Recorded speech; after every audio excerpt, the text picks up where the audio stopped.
Hello friends, स्वागत है आप सभी का आपके अपने यूट्यूब चैनल लर्निंग नीट पर। जैसे कि आपको पता है, डेली सुबह 10 बजे की जो आपकी क्लास जो है हमने स्टार्ट की है। इसमें इस वक्त हम इंग्लिश देख रहे हैं। वैसे आपकी लैंग्वेज क्लास है, हिंदी, संस्कृत, इंग्लिश सभी कुछ हम इसी टाइम पे देखेंगे, इसमें कोई डाउट नहीं है। क्वेश्चन को जो है अब आपका लेवल अप किया जा रहा है। क्यों किया जा रहा है आपको पता ही है, क्योंकि एग्ज़ाम में पेपर कैसा आएगा ये हमें नहीं पता है। सिलेबस में लिखा है अप टू 12th तक की जो है आपको इंग्लिश आनी चाहिए, या अप टू 10th तक की आपको इंग्लिश आनी चाहिए, जो भी एग्ज़ाम देने जा रहे हो, क्योंकि ये क्लास जो है इंग्लिश की जो क्लास है आपके सभी कॉम्पिटेटिव एग्जाम में काम आने वाली है। बेसिकली अभी तक मैं आपको जो भी क्वेश्चंस करा रही हूँ वो 10th लेवल से ऊपर के नहीं हैं, आप 10th लेवल का मान के उनको चलिए। हालांकि ग्रामर 12th तक में भी वही रहती है, बस थोड़ा सा और लेवल अप होती रहती है, ठीक है चीज़ें। तो यही करा रही हूँ, इन्हीं में से फंस सकता है। कितना भी कठिन पेपर बनेगा यही आएगा, क्योंकि देख रहे हैं आप हर बार पेपर का लेवल थोड़ा सा स्टैंडर्ड किया जा रहा है, कठिन किया जा रहा है। तो अपनी तैयारी क्या है कि अच्छे से रखनी है।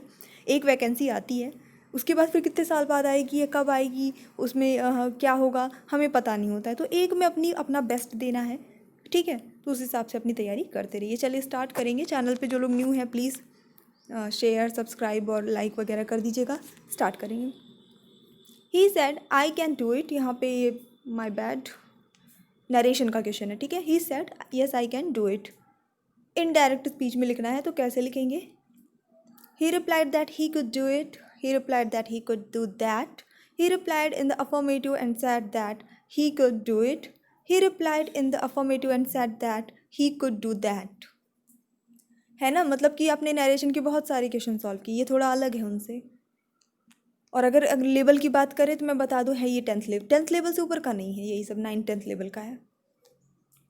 चलिए देखेंगे सही आंसर इसके लिए जो क्या हो जाता है आपका। ऑप्शन नंबर सी से ही हो जाता है। थोड़ा समझिएगा, जब कभी भी इस तरह का आपका दिया रहे, उसमें यस लगा हुआ है, यस लगा हुआ है, तो आपको यस की जगह ये बताना है कि उसने अफर्मेटिव में जवाब दिया। उसने अफर्मेटिव में जवाब दिया मतलब उसने हाँ में जवाब दिया, पॉजिटिव वे में जवाब दिया, ठीक है। तो पहले तो हमने ये बोल दिया कि उसने हाँ में पॉजिटिव वे में जवाब दिया और कहा कि वह ये कर सकता है। तो अब हमने यहाँ पे ऑलरेडी, क्योंकि देखिए यहाँ पे सैड लगा है, यहाँ पे भी सैड लगा हुआ है, हम उसने कहा कि वह ये कर सकता है। तो यहाँ पे अब ध्यान दीजिएगा, इट को हम इट में ही रखेंगे, दैट में नहीं चेंज करेंगे। यहाँ कुछ भी आता है, जैसे टू नाइट आता है, टुडे आता है, स्टरडे आता है, वो हम जो चेंज करते थे वो सब कुछ हमें करने की ज़रूरत यहाँ पे अफर्मेटिव लगाने के बाद नहीं रह जाती है। हमें एज इट इज़ ही लिखना रहता है।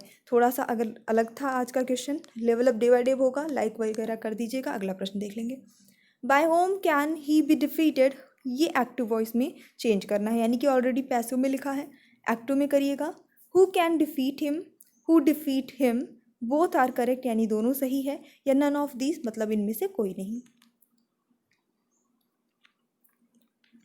तो जो रूल्स हम एक्टिव से वॉइस में चेंज करने के लिए लगाते हैं, उन्हीं रूल को हम पलट देंगे, उल्टा कर देंगे, तो हमारा पैसिव से एक्टिव बन जाता है।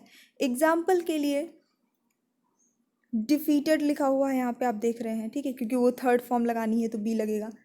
बाय होम लगा है, तो बाय होम लगा है तो मतलब कि जो हमारा पैसिव वॉइस, एक्टिव वॉइस में होना क्या होना चाहिए, हु होना चाहिए पहले, हु।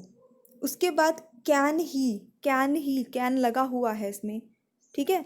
तो इस वाले सेंटेंस में तो कहीं कैन का कोई वही नहीं है, तो सकना वाली जो मीनिंग है, जो एसेंस है, वो कहाँ से आएगा? वो आएगा ही नहीं, बिल्कुल ही चेंज हो जाएगा। तो ऑप्शन नंबर ए आँख बंद करके हो जाएगा यहाँ पे, क्योंकि कैन हमें हिंट कर रहा है। Who can defeat him. अब देखिए, अब इसको उल्टा करते हैं, चलिए थोड़ा सा चीज़ें बेहतरीन से क्लियर होंगी, है ना चीज़ें। अब देखिए, मान लीजिए अभी आपको ये सेंटेंस दे दिया और अब बोल रहा है कि आप इसको पैसिव में चेंज करिए। तो कौन किसको डिफीट होने करने की बात हो रही है? हिम को। He defeat, he be defeated. Can, क्योंकि ये कैन लगा हुआ है, और हु की जगह बाय होम यहाँ पे हमने लगा दिया सिंपली, ठीक है।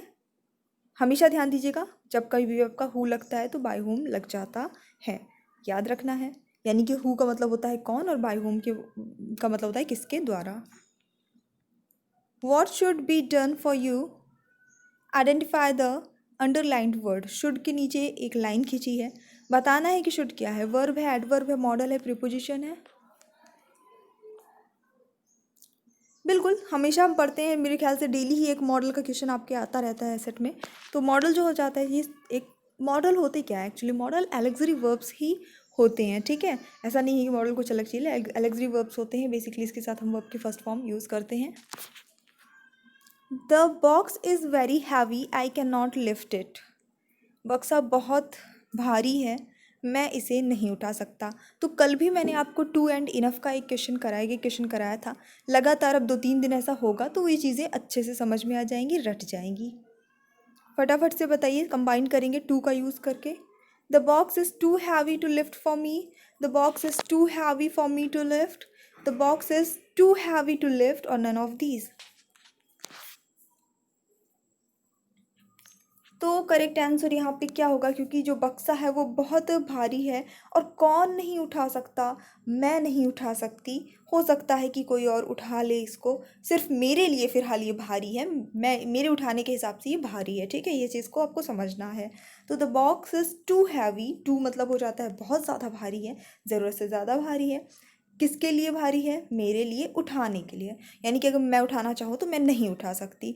हमेशा मैंने कल भी ये चीज़ बताया थी कि जब कभी भी ऐसा आएगा तो पहले फॉर वाला यानी कि किसके लिए है वो आपको पहले लिखना है, और जो वर्ब है आप यहाँ पे रहती है आपकी, वो आपको सबसे लास्ट में ही रखना है। The box is too heavy for me to lift. Move to the next question. The house is comfortable, we can live here. ये जो घर है, ये मतलब घर बहुत आरामदायक है, हम यहाँ रह सकते हैं। इनफ का यूज़ करके आपको ज्वाइन करना है दोनों सेंटेंसेस को।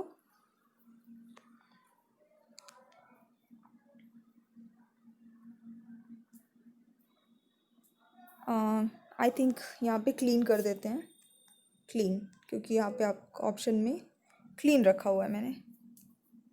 चलिए देख लेंगे फिर क्या हो जाता है इसका जो करेक्ट आंसर। तो घर जो है साफ है, हम यहाँ रह सकते हैं। The house is clean enough for us to live. अभी मैंने आपको थोड़ी देर पहले बताया कि फॉर वाला आपको पहले रखना है, टू वाला और जो वर्ब है वो आपको बाद में रखना है। तो द हाउस इज़ क्लीन, फिर इनफ लगाया, और फिर दूसरे sentence we can live here का फॉर अस, क्योंकि वी है ना, हम हैं, एक से अधिक हैं, 2 लोग हो सकते हैं, 3 लोग हो सकते हैं, इसलिए अस लगाया, मी नहीं लगाया। फॉर अस किस लिए, पर्याप्त साफ है, रहने के हिसाब से, मतलब हाँ रहा जा सकता है यहाँ पे। To live, that's it. बिल्कुल जैसे टू का ऐड किया था वही चीज़ है। पॉजिटिव निगेटिव का ही फ़र्क पड़ता है। टू का यूज़ कहाँ होता है, जहाँ निगेटिविटी की, जैसे उसमें था ना मैं बक्सा नहीं उठा सकती, तो मतलब नहीं कर सकते कोई काम, निगेटिव में जा रहा है तो टू यूज़ किया। यहाँ पे क्या था कि हम यहाँ रह सकते हैं, कर सकते हैं, पॉजिटिव जा रहा है तो इनफ यूज़ किया। CBSE blank not updated exam date for CTET 2020 examination, क्या आएगा, has, have, did, does. CBSE के साथ में आप क्या लगाएंगे, नोटिफिकेशन वगैरह पढ़ते रहते होंगे आए दिन, तो उसमें ये लिखा रहता है CBSE, आगे लिखा रहता है कुछ, ठीक है। तो यहाँ पे आपको हैज़ ही लगाना है, बिल्कुल सही है। CBSE has not updated exam date for CTET 2020 examination. पता नहीं कब होगा एग्ज़ाम, चलिए फिलहाल आगे बढ़ेंगे। Application forms for UPTET 2020 will be blank from November 1st 2020। Okay, starting, started, start, all are correct, सारे सही हैं।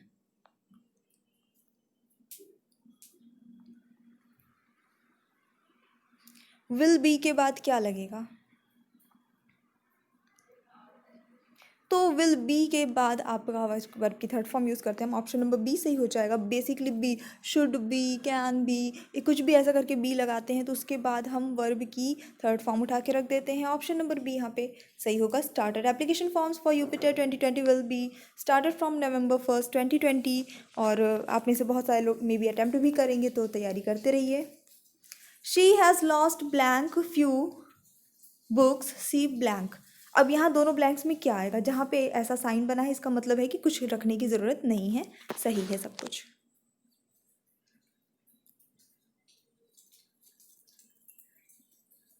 चलिए देखेंगे, उत्तर बताते हैं इसका। ऑप्शन नंबर बी सही हो जाता है आपका, the had.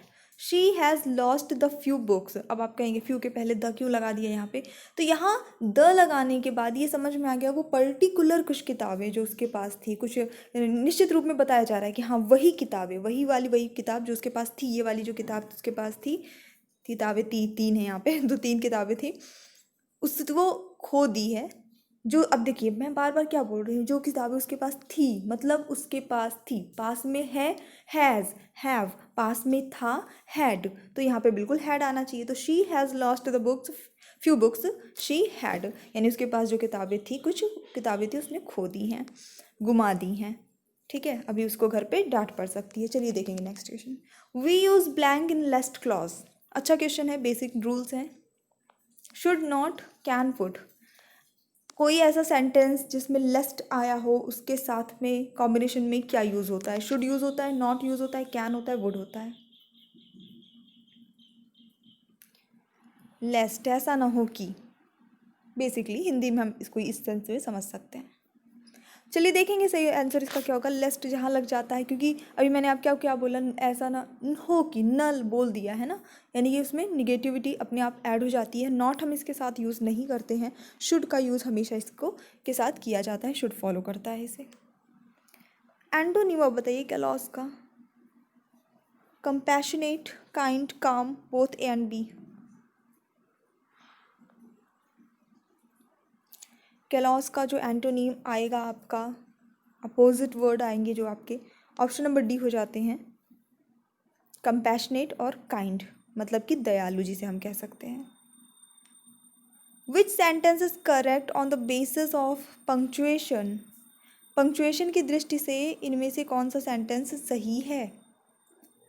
At present I am busy, मतलब सब कुछ सेंटेंस तो मुझे पढ़ के बताना है, आपको क्या नोटिस करना है?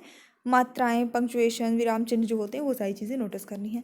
Manish called, cried, shouted, wept but no one came out to help him. मैं वर्तमान में बिजी हूँ।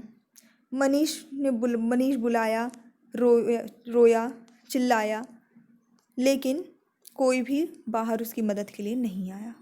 आई बिलीव इन गॉड, मैं ईश्वर पे विश्वास करती हूँ। My learners said we will share your video, मेरे लर्नर्स ने कहा कि हम आपका वीडियो शेयर करेंगे, प्लीज़ कर दीजिएगा आप लोग थोड़ा सा। तो चलिए देख लेंगे यहाँ पे जो सही आंसर होगा, जो पंक्चुएशन की हिसाब से सही है, वो ऑप्शन नंबर डी ही सही है। आप ही लोगों का हमेशा सही रहता है। तो चलिए देख लेंगे। माई लर्नर्स सैड, फिर हमने ये कोलोन लगाया है, उसके बाद फिर इन्वर्टेड कॉमा में चीज़ें लिखी है और लास्ट में फुल स्टॉप से सेंटेंस को क्लोज कर दिया है। अब बाकी में क्या क्या गड़बड़ी थी वो चलिए देख लेते हैं। तो यहाँ पे देखिएगा, एट प्रेजेंट के बाद यहाँ कॉमा होना चाहिए था, यानी इन दिनों वर्तमान में मैं बिजी हूँ, यहाँ पे कॉमा आना चाहिए था। मनीष कॉल्ड, क्राइड, जब कभी भी ऐसा है एक ही सब्जेक्ट के लिए कई सारे मल्टीपल वर्ब यूज़ हुए होते हैं, क्योंकि यहाँ पे सारे वर्ब हैं, तो वहाँ पे सेमीकोलोन नहीं, कॉमा ही लगता है। ठीक है, तो यहाँ पे कॉमा ही लगा होना चाहिए था। I believe in God, God का जी हमेशा कैपिटल में लिखा जाता है, इस चीज़ को ध्यान रखिएगा। गॉड का जी कभी भी कहीं पे भी आप यूज़ करेंगे हम कैपिटल पे ही लिखते हैं, एक प्रॉपर नाउन भी हम कह सकते हैं इसे, और यूज़ ही करते हैं। ठीक है। Which of these is not synonym of luxurious, इनमें से कौन जो है समानार्थी नहीं है लग्जूरियस का?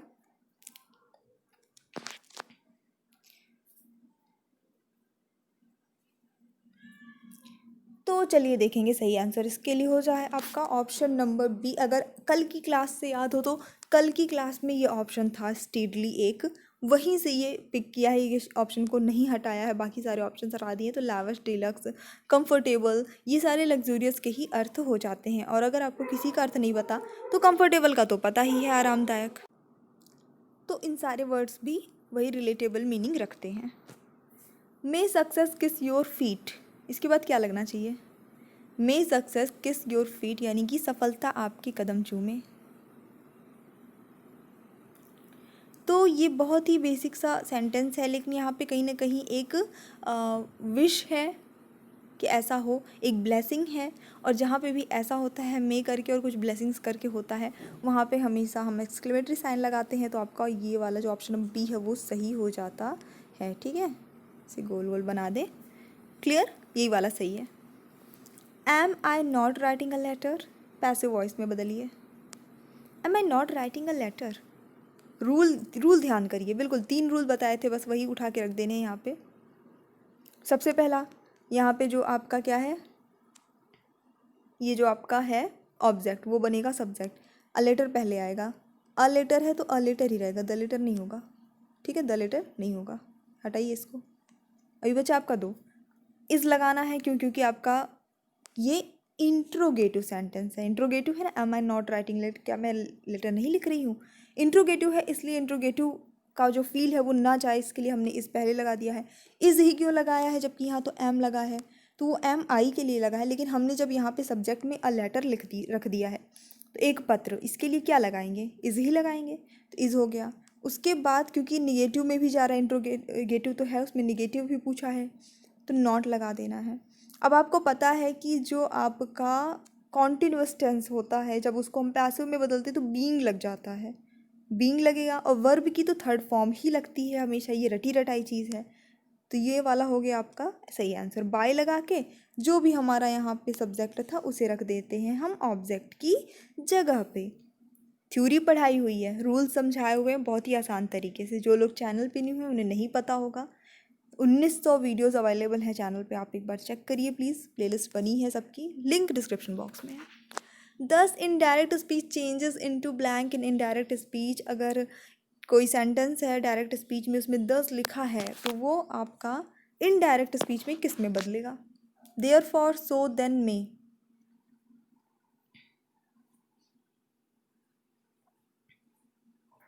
सो करेक्ट आंसर यहाँ पे होगा आपका ऑप्शन नंबर बी, सो में चेंज हो जाएगा। ठीक है।